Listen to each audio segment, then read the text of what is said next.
Hello दोस्त, welcome to my YouTube channel साथियों। तो देखिए, आप सभी को मेरे चैनल में स्वागत है। आज हम आप लोग को बात करने वाले हैं बिहार स्टेट और बिहार टीयर 4 से संबंधित।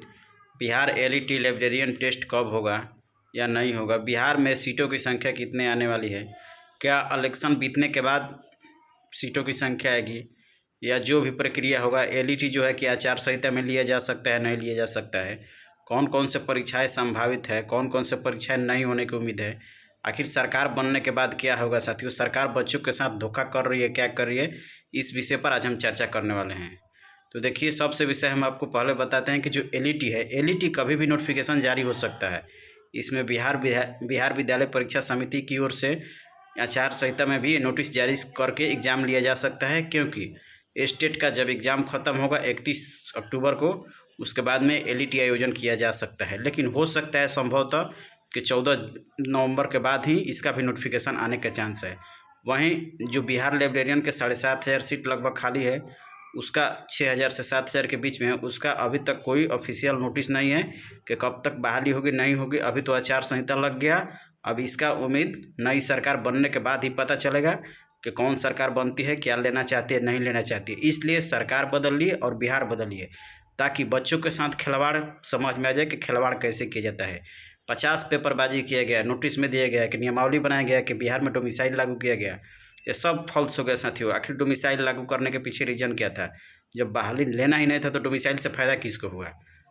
आखिर अब बीपीएससी में नहीं डोमिसाइल लागू करते हैं, सिर्फ बीपीएससी टीयर 4 में लागू करते हैं, लाइब्रेरी में लागू करते हैं। उसके बाद में जितना भी अदर एग्जाम है उसमें भी आप डोमिसाइल लागू नहीं करते हैं।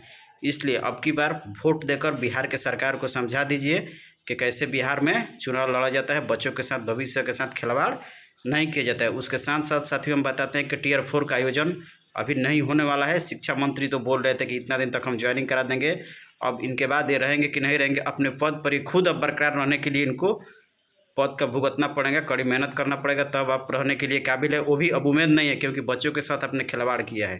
टीयर 3 तक वैकेंसी देकर आप लालच दे देते हैं कि टीयर 5 भी लेंगे, टीयर 4 भी लेंगे, जबकि लेने का कुछ नहीं है। तो इसलिए शिक्षा मंत्री भी बदलना अब जरूरी है, तभी जाके बिहार में विकास होगा साथियों।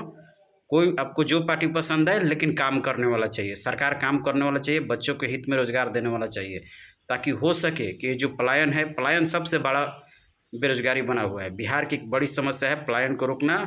कंपनी बैठेगी, जाके सरकारी जॉब मिलेगा, तब जाके पलायन रुक सकता है कोई साथियों। तो इसलिए आप लोग ध्यान दीजिए, और अगर चैनल पर नया है तो चैनल को लाइक एवं सब्सक्राइब जरूर कीजिएगा।